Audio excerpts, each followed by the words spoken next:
Hi everyone. ఈరోజు మనం సర్వీస్‌ను సంబంధించినటువంటి ఎలక్ట్రిసిటీ బిల్ ప్రాజెక్ట్‌లో కంటిన్యూషన్ అయితే చేద్దాం. సో, ఏంటంటే ఇంతకుముందు మనం ప్రీవియస్ వీడియోస్‌లో ఏంటి ఎలక్ట్రిసిటీ బిల్ సంబంధించినటువంటి ప్రాజెక్ట్‌లో టేబుల్స్ ఎలా క్రియేట్ చేసుకోవాలి, చిన్న చిన్న కాన్ఫిగరేషన్స్ ఎలా చేసుకోవాలన్న విషయాన్ని అయితే మనం మాట్లాడుకోవడం జరిగింది. సో, ఎలా చేసుకోవాలో కూడా మనం ప్రాక్టికల్‌గా చూసాం. అయితే ఈరోజు మనం చేయాల్సింది ఏంటి అంటే, సో, చిన్న చిన్న లాజిక్స్ అనేటువంటిది ప్లే చేస్తూ మనం కంటిన్యూ చేద్దాం. సో, దీనికోసం మనం ఏం చేద్దామంటే ఫస్ట్ ఆఫ్ ఆల్ ఇప్పటి వరకు ఏంటి ఒక అప్డేట్ సెట్‌ని అయితే రన్ చేసుకుంటున్నాం గదా! సో, మీకు ఇంకో విషయం చెప్తానండి ఇక్కడ. మీరు ఒకటేసారి 2 లేదా 3 ప్రాజెక్ట్స్ గనుక చేస్తున్నారనుకోండి. ఇక్కడ అప్డేట్ సెట్‌ను స్విచ్ చేసుకోవచ్చు. సో, మామూలుగా నేను ఈ ఒక అప్డేట్ సెట్‌లో నేను వెళ్ళాలి అనుకుంటే మనకు లోకల్ అప్డేట్ సెట్స్ ద్వారా మనం వెళ్ళేసి ఏం చేస్తాం, ఆ లోకల్ అప్డేట్ సెట్స్ ద్వారా ఏదైతే అప్డేట్ సెట్ క్రియేట్ చేసుకుంటామో అది కంటిన్యూ‌గా రన్ చేసుకుంటాం. అయితే మనం సడెన్‌గా ఓకే. ఇది కొద్దిసేపు పక్కకు పెట్టేసి వేరే ప్రాజెక్ట్ గురించి కూడా నేను చేద్దాం అనుకున్నాననుకోండి. అప్పుడు ఈ యొక్క అప్డేట్ సెట్‌ను అలానే ఉంచేసి కొత్త అప్డేట్ సెట్‌ను మనం అక్కడ కరెంట్ అప్డేట్ సెట్ లాగా పెట్టుకోవాలా. సో, కాబట్టి మనకు మల్టిపుల్ అప్డేట్ సెట్స్ అయితే ఇక్కడ ఉన్నాయి. సో, నాకిప్పుడు ఆల్రెడీ నేను ఒక అప్డేట్ సెట్ పెట్టుకున్నాను ఆల్రెడీ. అది సేవ్ అయి ఉంది. సో, అదేంటది? మన ఎలక్ట్రిసిటీ బిల్ అనేటువంటిది ఒక అప్డేట్ సెట్ అయితే పెట్టుకున్నాను. సో, నేను దాన్ని ఆ కరెంట్ అప్డేట్ సెట్ నుంచి తీసేసాను. ఇప్పుడు నేను ఆహ్, ఎలక్ట్రిసిటీ బిల్ ప్రాజెక్ట్ సంబంధించినటువంటి కరెంట్ అప్డేట్ సెట్ కోసం అయితే మళ్ళీ వెళ్తున్నాను. సో, ఎలా పెట్టుకుంటానో చూపిస్తాను. ఇక్కడ చూడండి, ఇక్కడ ఇది ఎలక్ట్రిసిటీ బిల్ ప్రాజెక్ట్ అనేటువంటిది ఇన్ ప్రోగ్రెస్‌లో ఉంది. 115 అప్డేట్ సెట్స్ అయితే అంటే అప్డేట్స్ అయితే దానిలోకి ఎంటర్ అయ్యాయట. ఇప్పుడు నేను చూపిస్తాను ఎలా నేను సెట్ చేసుకోవాలి ఇక్కడ అనేటువంటిది. సో, దీనికోసం నేను ఆ గ్లోబ్ సింబల్ మీద క్లిక్ చేసుకున్న తర్వాత ఇక్కడ మీరు అప్డేట్ సెట్‌లో మీరు చెక్ చేసుకోండి. ఎలక్ట్రిసిటీ బిల్ అనేది కూడా ఉంది కదా! సో, సింపుల్‌గా మీరు టైప్ చేసినా పర్లేదు. లేదా ఆల్రెడీ అక్కడ ఉంది. దాన్ని తీసుకున్నా పర్లేదు. సో, ఎలక్ట్రిసిటీ బిల్ ప్రాజెక్ట్ అనేటువంటిది సెలెక్ట్ చేసుకున్నాను. ఇక్కడ ఒక సర్కిల్ లాగా రెడ్ కలర్‌లో కనబడింది కదా! అంటే అర్థం ఏంటి? సో, రన్ అవుతుంది. ఇప్పుడు మనకు అప్డేట్ సెట్ అనేటువంటిది అర్థమైంది. సో, ఇక నుండి ఇప్పుడు నేను చేసేటువంటి ప్రతి ఒక్కటి కూడా ఎలా ఉంటుందంటే, ఈ యొక్క అప్డేట్ సెట్‌లో రికార్డ్ అవుతుంది. ఎందుకంటే ప్రాజెక్ట్ చేయడమే ఇంపార్టెంట్ కాదు. ప్రాజెక్ట్‌లో మనము ఏదైతే అప్డేట్ సెట్‌లో మనం ఏది ఎంటర్ అవుతున్నాయి. ఎందుకంటే మధ్యలో మనం కొన్ని ప్రాక్టీస్ చేస్తూ ఉంటాం. మధ్యలో రిక్వైర్మెంట్స్ కూడా వేరే ఉంటాయి. సో, కాబట్టి జాగ్రత్తగా గమనించండి. ఇప్పుడు నేను మన ఎలక్ట్రిసిటీ బిల్ సంబంధించినటువంటి టేబుల్‌నయితే మళ్ళీ ఒకసారి ఓపెన్ చేసుకుందాం. సో, ఎలా ఉంది? ఏంటి? అసలు మనం ఏం చేయాలి? ఇప్పుడు నెక్స్ట్ మనం ఈ వీడియోలో మనం ఏం చేయబోతున్నామో చూపిస్తాను మీకు. ఒకసారి ఒక రికార్డ్ అనేటువంటిది జస్ట్ డమ్మీగా సేవ్ చేశాను. సో, చూద్దాం. ఇక్కడ మనం ఏదైతే యూఎస్‌సి ఎన్‌ఓ అనేటువంటి నంబర్‌ని తీసుకున్నామో, రిఫరెన్స్ నంబర్ తీసుకోగానే ఈ వచ్చినటువంటి ఫీల్డ్స్ అన్నీ ఎక్కడి నుండి వచ్చాయండి? మనకు వేరొక టేబుల్‌లో నుండి ఎలక్ట్రిసిటీ కన్స్యూమర్ డీటెయిల్స్ అనేటువంటి టేబుల్ నుండి వచ్చాయి. అయితే మరి పొరపాటున ఇక్కడ అప్డేట్ చేసే ఛాన్సెస్ ఉంటాయి ఎవరైనా అనుకున్నప్పుడు ఏంటంటే, దీన్ని రికార్డ్ ఓపెన్ చేయగానే మనకు ఏంటి రీడ్ ఓన్లీ మోడ్‌లోనే కనబడాల. సో, మరి ఇది ఆ టేబుల్ మీద చేసి మనం రీడ్ ఓన్లీ చేద్దామా అంటే అక్కడ మనకు అవసరం. అక్కడ అప్డేట్ అనేటువంటిది ఖచ్చితంగా చేయాల్సిందే. సో, మరి ఎలా? సో, ఏ విధంగా నేను ఆ లింక్ చేస్తాను? ఏ విధంగా నేను ఏంటి మన రీడ్ ఓన్లీ మోడ్‌లో పెట్టేస్తాను. సో, డేటా అనేటువంటిది కనబడడానికి అనుకుంటే దానికోసం మనం ఒక యూఐ పాలిసీ అయితే రాయబోతున్నాం. ఓకేనా? సో, యూఐ పాలిసీ అనేది చాలా సింపుల్‌గా ఉంటుంది. ఎందుకంటే స్క్రిప్టింగ్ రాసేదానికంటే సింపుల్‌గా మనకు సర్వీస్ నవ్ అంటేనే లో కోడింగ్ ప్లాట్‌ఫార్మ్ అని చెప్పుకున్నాం. సో, కాబట్టి ఈ లో కోడింగ్ ప్లాట్‌ఫార్మ్‌లో అవసరం ఉన్నంత వరకు మాత్రమే కోడింగ్ రాసుకుంటాం తప్ప, ప్రతిసారి కోడింగ్ అనేటువంటిది రాయము. ఓకేనా? సో, దానికోసం ఇక్కడ నేను ఒక యూఐ పాలిసీ అనేటువంటిది రాయడానికి సింపుల్‌గా అక్కడికి ఎంటర్ అయ్యాను. సో, చూడండి, ఇక్కడ యూఐ పాలిసీ అనేటువంటిది ఒక ఎంప్టీ ఫార్మ్ అయితే ఓపెన్ చేసుకున్నాను. అయితే ఇక్కడ ఈ ఎంప్టీ ఫార్మ్ లోపల మనం టేబుల్ అనేటువంటిది సెలెక్ట్ చేసుకోవాలి. ఏ టేబుల్ మీద రాయబోతున్నామండి మనం? ఇక్కడ ఎలక్ట్రిసిటీ బిల్ అనేటువంటిది టేబుల్ ఏదైతే ఉందో ఆ టేబుల్ మీద రాయబోతున్నాం. సో, కాబట్టి అదే టేబుల్‌ని ఇక్కడ నేను సెలెక్ట్ చేసుకుంటాను. ఓకేనా? రైట్. సో, ఎలక్ట్రిసిటీ బిల్ అనేటువంటిది ఒక టేబుల్‌ను సెలెక్ట్ చేసుకుందాం. సెలెక్ట్ చేసుకొని సింపుల్‌గా దాని మీద ఎక్కడైతే నేను సెలెక్ట్ చేసుకొని ఎంటర్ చేసిన తర్వాత షార్ట్ డిస్క్రిప్షన్ కూడా ఇవ్వాలి గదా! సో, ఇద్దాం. షార్ట్ డిస్క్రిప్షన్ కూడా ఎలా ఇస్తున్నాను ఏంటనే విషయాన్నయితే మీకు నేను చూపిస్తానిక్కడ. సో, కొంచెం ఏంటంటే మీ యొక్క ఇంటర్నెట్ యొక్క స్పీడ్‌ని బట్టి మనకు ఫార్మ్ అనేటువంటిది లోడ్ అయ్యేటువంటి టైం అనేటువంటిది పడుతుందండి. ఓకే. ఒకవేళ హై స్పీడ్ ఉంది ఇంటర్నెట్ అనుకున్నారనుకోండి, కొంచెం ఫాస్ట్‌గా ఉంటుంది. కొన్ని సందర్భాల్లో ఆహ్, ఏదైతే మనకు సర్వీస్‌ను సంబంధించినటువంటి అప్లికేషన్ కూడా కొంచెం స్లోగా ఉండే ఛాన్సెస్ కొన్ని సందర్భాల్లో ఉంటాయి. సో, ఇక్కడ షార్ట్ డిస్క్రిప్షన్ ఇస్తున్నాను. ఏమని ఇస్తున్నానంటే, make fields read only. So ఇవి మనకు రెఫరెన్స్ ఫీల్డ్స్ కదా, make reference fields read only అనేటువంటిది ఇస్తున్నాను. సో వైల్ యూజింగ్ ది ఏంటి ఎలక్ట్రిసిటీ బిల్ ప్రాజెక్ట్ లో. సో మనకు నచ్చిన విధంగా డిస్క్రిప్షన్ అయితే ఇచ్చేయండి, షార్ట్ డిస్క్రిప్షన్. సో ఇక్కడ వరకు ఏంటి కండిషన్ అయితే ఇప్పుడు పెట్టట్లేదు, ఎందుకంటే ఫామ్ అనేటువంటిది ఓపెన్ కాగానే మనకు ఆ యొక్క యూఐ పాలసీ అనేది రన్ కావాలి కాబట్టి మనం ఎక్కడా కూడా నేను కండిషన్ పెట్టట్లేదు. సో డైరెక్ట్ గా ఇప్పుడు కండిషన్ పెట్టట్లేదు అంటే అర్థం ఏంటంటే ఫామ్ అనేటువంటిది డైరెక్ట్ గా కనబడడంతో మనకు ఇది అప్లికేషన్ అనేటువంటిది జరుగుతుంది అట. సో దానికోసం నేను పైన మన హెడర్ ఉంది కదా, సో ఈ యొక్క ఫామ్ యొక్క హెడర్ మీదకి వెళ్ళిపోయి సింపుల్ గా నేను ఏం చేస్తున్నాను, రైట్ క్లిక్ చేసుకొని సేవ్ అంటున్నాను. సో ఇలా చేయడం వల్ల ఏంటంటే మనకు ఫామ్ అనేటువంటి సేవ్ అవుతుంది, దాంతో పాటుగా సో ఎక్కడ కూడా ఏంటంటే క్లోజ్ కాదు ఫామ్. సో డైరెక్ట్ గా మనం ఇక్కడే ఉంటాం, మనం ఈ స్క్రీన్ మీదనే ఉంటాము. సో ఇక్కడ సేవ్ చేస్తున్నాను. సేవ్ చేసిన తర్వాత నెక్స్ట్ వచ్చేసి ఏంటి అంటే ఎక్కడైతే మనం కంప్లీట్ చేసుకున్నామో, సేవ్ కంప్లీట్ చేసిన తర్వాత మరి కండిషన్స్ పెట్టాలి కదా మనం ఇప్పుడు, ఏ వేటి మీద మనకు ఆ యూఐ పాలసీస్ అనేటువంటిది రన్ కావాలి, అసలు దేని మీద ఏమి ఉండాలి అనేటువంటిది ఆ కండిషన్స్ మనం ఇంతకుముందు అనుకున్నాం కదా.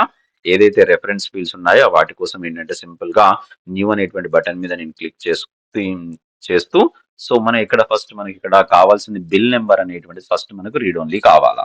కాబట్టి బిల్ నెంబర్ లోకి వెళ్ళిపోతున్నాను. సో బిల్ నెంబర్ అనేటువంటిది తీసుకొని ఏం చేస్తున్నాను, బిల్ నెంబర్ సెలెక్ట్ చేసుకొని రీడ్ ఓన్లీ అనే ఆప్షన్ ఉంది కదా, ట్రూ అన్నాను. సో ఈ విధంగా నేను ఒక్కొక్క దాన్ని సబ్మిట్ అని కొట్టేశాను. సో సబ్మిట్ కొట్టిన తర్వాత మళ్ళీ ఒక కండిషన్ పెట్టుకున్నాను. సో మరి ఒకటే కండిషన్ మనకు యూఐ పాలసీ అంటే కాదు, సో మల్టిపుల్ కండిషన్స్ కూడా మనం పెట్టుకోవాలి కదా. సో దానికోసం నేను మల్టిపుల్ కండిషన్స్ అయితే అప్లై చేయబోతున్నాను. చూద్దాం, ఇక్కడ మళ్ళీ నేను ఓపెన్ చేస్తున్నాను. ఏదైతే నేను యూఐ పాలసీ అనేటువంటిది ఒక కండిషన్ పెట్టాను, దాన్ని మనం ఓపెన్ చేసేసి మల్టిపుల్ కండిషన్స్ అయితే పెట్టుకుందాం. ఓకేనా, రైట్. సో ఇక్కడ సో ఒక కండిషన్ అయితే పెట్టుకోవడం జరిగింది. సో నెక్స్ట్ కండిషన్ కోసం మళ్ళీ నేను న్యూ అనేటువంటి బటన్ మీద క్లిక్ చేస్తున్నాను.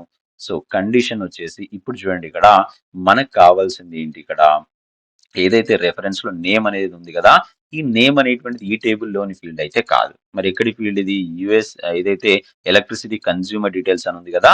సో దానికోసం ఏంటంటే మీరు ఒకసారి గమనించండి, ఇక్కడ ప్లస్ సింబల్ ఉంది, ఎస్సిఎన్ఓ అనేటువంటి యుఎస్సిఎన్ఓ నెంబర్ మీద ప్లస్ సింబల్ ఉంది అంటే అర్థం ఏంటంటే రెఫరెన్స్ అన్నట్టు. దీనిలో నేమ్ అనేటువంటిది ఉందా అని సెలెక్ట్ చేసుకోవాలా.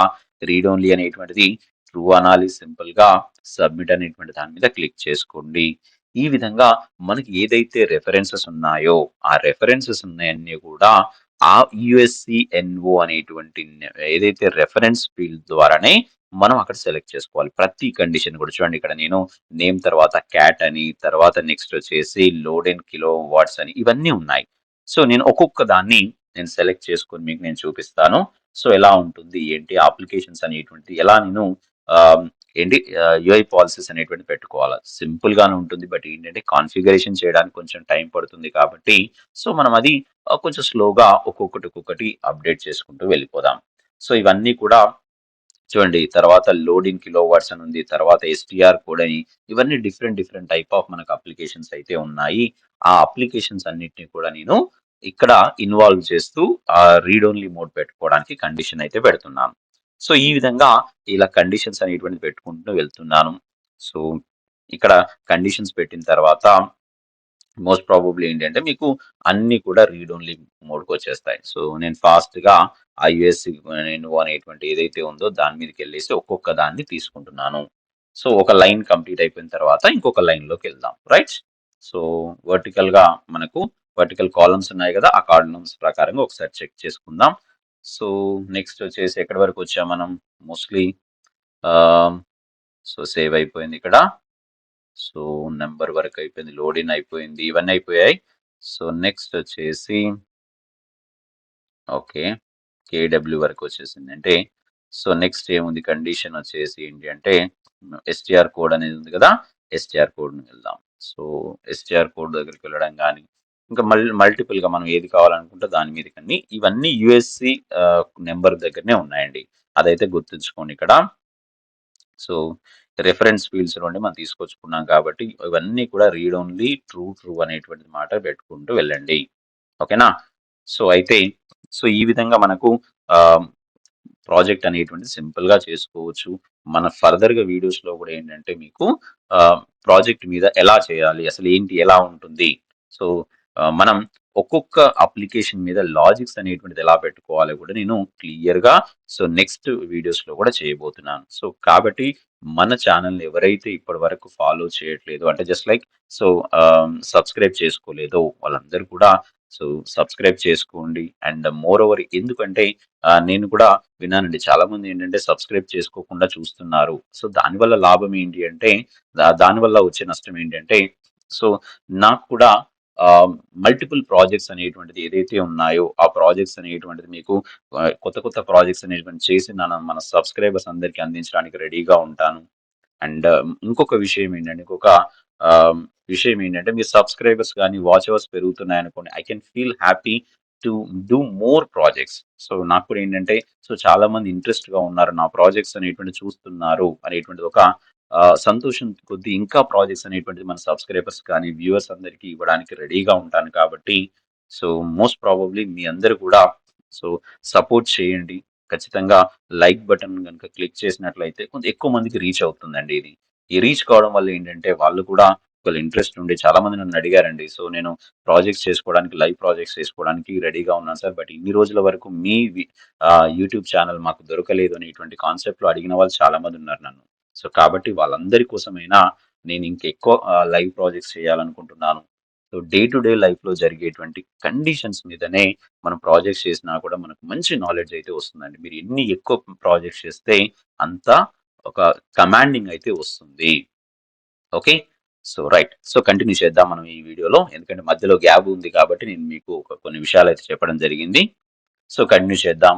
ఎక్కడి వరకు వచ్చాం మనం ఈ యొక్క కండిషన్స్‌లో ఏదైతే మనం తీసుకున్నామో ఇక్కడ నెక్స్ట్ వచ్చేసి ఏముంది category okay. So, ESC code అనేటువంటిది ఏదైతే మనకు తీసుకున్నామో కోడ్‌ని తీసుకున్నాం. దీన్ని కూడా రీడ్ ఓన్లీ ట్రూ అన్నాము. ఈ విధంగా మన కండిషన్స్ అన్నీ ఇవన్నీ కూడా ఏంటంటే జస్ట్ ఫాస్ట్‌గా చేయొచ్చండి. ప్రాబ్లమ్ ఏం లేదు. యాస్ ఎ డెవలపర్‌గా మీరు ఎప్పుడైతే ఎంటర్ అవుతారో సో, ఫాస్ట్‌గా చేసేసుకోవచ్చు. పోల్ నంబర్ ఉంది. మనకు నెక్స్ట్ వచ్చేసి ఏంటంటే ఈ సింపుల్‌గా ఉండేటువంటియన్నీ గూడా కోడింగ్ అనేటువంటిది లేకుండా గూడా చేసుకోవచ్చు. చాలామంది ఏమనుకుంటారంటే కోడింగ్ ఖచ్చితంగా నేను కండిషన్స్ పెట్టినప్పుడు కోడింగ్స్ రాయాలి కావచ్చు అనుకుంటారు. ఎక్కడ గూడా మనకు క్లయింట్ గాని, రిక్వైర్మెంట్ వచ్చే దగ్గర కోడింగ్ రాయాలని ఎవరు అడగరండి. బట్ వాళ్ళ యొక్క ఏదైతే క్వెరీ ఉందో అది సాటిస్ఫై కావాలి వాళ్ళు అంతే. అంటే ఆ క్వెరీ అనేటువంటిది కంప్లీట్ కావాలా? వాళ్ళకి కంప్లీట్ అయిపోయింది క్వెరీ వచ్చేసింది. వాళ్ళకంటూ రిజల్ట్ వచ్చేసిందంటే ఎక్కడ గూడా ఎవరు గూడా మనం ఏం రాసావని గూడా అడగరు. ఓకే. వాళ్ళకు యాస్ పర్ రూల్స్ ప్రకారంగా మనకు ప్రాపర్‌గా మనం కాన్ఫిగర్ చేసామా లేదా? వాళ్ళకు ఆ కండిషన్ అనేటువంటిది సాటిస్ఫై అయిందా లేదా? అంతే. ఇక్కడి వరకు మాత్రమే డెవలపర్‌ను మనకు చూస్తారు తప్ప ఎవ్వరు కూడా కోడింగ్ రాయాలని ఎవరు అడగరు. కాబట్టి మీరు జాగ్రత్తగా మీకేదైతే అవసరం ఉందో అక్కడ మాత్రమే కోడింగ్ రాసుకోవాలా. ఓకే. రైట్. ఇక్కడ మనకు అవసరం లేదు కోడింగ్ కాబట్టి నేను సింపుల్‌గా కాన్ఫిగరేషన్ మాత్రమే చేశాను. యూఐ పాలిసీస్ మాత్రమే రాసాను. అండ్ ఇలా రాయకుండా కూడా కోడింగ్ ద్వారా కూడా ఇదే కండిషన్ అప్లై చేయొచ్చండి. కానీ అవసరం లేదు మనకు కోడింగ్ అనేటువంటిది ప్రతిసారి మనకు ఉండాలని రూల్ ఏం లేదు కదా! అందుకనే నేను రాయలేదు. ఒక్కసారి చూద్దాం.